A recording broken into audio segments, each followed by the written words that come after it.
So I wanted to put this video out. This is just spur of the moment. I just got this thought in my head and I want to put it out on video. So forgive any background noise I got going on.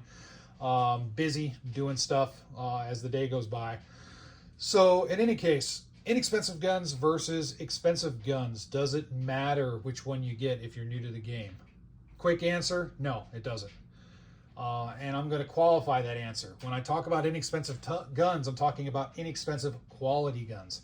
I'm not talking about the fringe stuff out there that just doesn't work, or the used crap at a pawn shop that just hasn't been taken care of and doesn't work.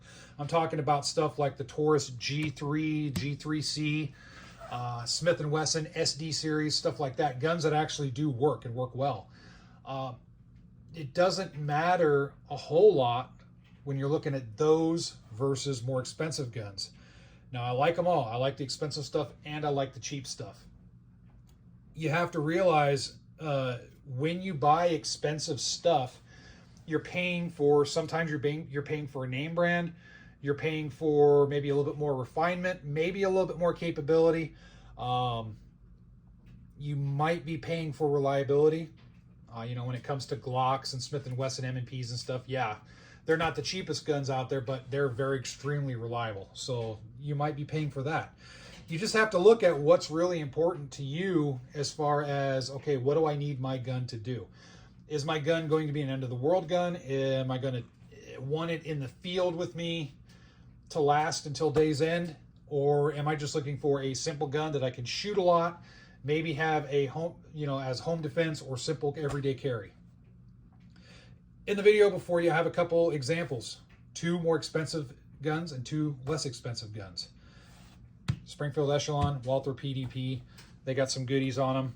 This is the least expensive item that's on here. This is a Taurus G3. This is the older G3, as you can tell by the sights. No frills, cheap little light on there that does actually work pretty good. I was kind of surprised with this Trustfire light, but it works.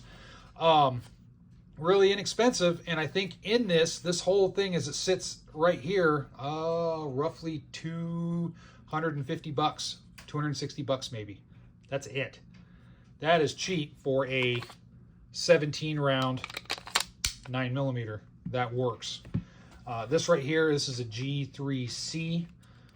This is maybe just one step up as far as cost from this, but this is still pretty inexpensive. And that's because it has a TLR on it, and I have a mag extension on this one. But in any case, really inexpensive. And you go to the other side, which this thing right here, as it sits, you're looking about $650 for the gun, another $500 for the optic or something like that, and then you're looking at probably around $1,300 for this setup right here. It's kind of expensive, and it's hard to justify for a lot of people. I think it's awesome. It's a great gun, super reliable, awesome gun. One of my favorite guns that came out just recently is this one.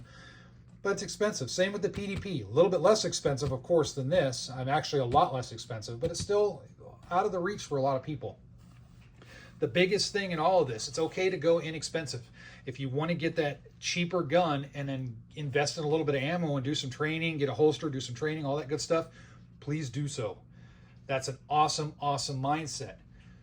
Especially if you're new to the world of firearms, because you are gauging, okay, how into this hobby am I going to be? Am I going to be just once every 6 months I'm going to go out and shoot my gun, which, is kind of a casual firearms guy or gal? Or am I going to get really serious and put some rounds through it? It depends on the person. Everybody's different. Everybody has different priorities. So don't worry so much as far as, okay, if I don't get the most expensive thing, I'm not going to be able to keep up with everybody else or anything like that. No, there's a lot of good, inexpensive stuff out there. Just do your research on the particular gun you're buying. Make sure you look at the reviews, look at the quality control on it online. We're in the age of information, so everything's at our fingertips. So we can certainly look up answers and figure out what's going on. Make sure it works good for you, and then go for it. Don't worry about what people on gun boards say, gun forums, stuff like that, because everybody's going to have their own opinion. Take, for example, this right here. There's a lot of opinions on this gun. Some say it's the best thing in the world. Some say it's the crappiest thing in the world just because it's a Springfield product.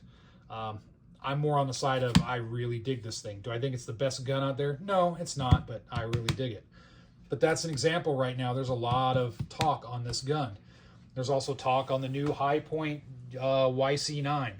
which I don't know if I'll ever get it, because I mean, honestly, I think there's no use to buy a High Point anymore. Back in the day, there were cool guns, but now with all the other inexpensive guns out there, High Point doesn't have anything to offer me. If I find a super cheap used YC9, maybe I'll get it just for S&Gs, but yeah, I'm not really looking for one. So in any case, you can go cheap. Just do your research and don't worry about it. There's a lot of aftermarket for the mainstream inexpensive guns. Taurus, as an example, I still think is one of the best values out there for an inexpensive 9mm. And there's a lot of aftermarket for it. They actually have what they call it, the Toro models that can accept red dots, all that stuff, so you can get into that game for less expensive than something like this. And you can still, you know, have a good, reliable setup. So I think that's pretty awesome. But in any case, enough yammering out of me. Feel free to comment in the section below. Feel free to like, subscribe, share the videos. I don't know if maybe my videos are just boring to people, but I don't really get many views anymore. So maybe it's me. I'm kind of a boring guy, I guess, compared to some of the other popular YouTubers. But feel free to share, show your support. Not just me, but all the gun tubers out there. Make sure to show your support. And with that said, thanks a lot for watching.